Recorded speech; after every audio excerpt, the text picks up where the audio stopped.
आणि आता महत्त्वाची बातमी आपण पाहूया। काल एकनाथ शिंदे अमरावती जिल्ह्याच्या दौऱ्यावर होते। अंजनगाव सुरजीत भगवे वादळ उपमुख्यमंत्री शिंदे आणि अभिजित अडसूळ यांच्या रॅलीला जनसागराचा लोंढा पाहायला मिळतोय।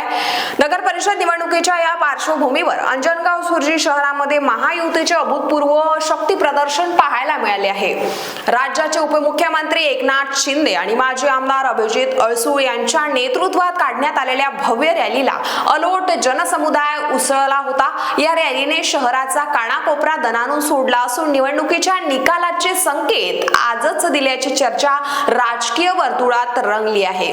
विक्रमी गर्दीने रस्ते तुडुंब भरलेही पाहायला मिळते आहे। दुपारपासूनच अंजनगाव सुरजी शहरामध्ये कार्यकर्त्यांचा उत्साह ओसंडून वाहत होता।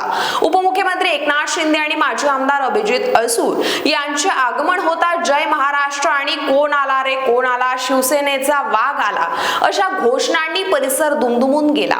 उघड्या जीपमधून दोन्ही नेत्यांनी हजारो नागरिकांना अभिवादन केले। रॅलीच्या मार्गावरती जिथे नजर जाईल तिथे केवळ नागरिकांची गर्दी आणि भगवे झेंडे दिसत होते।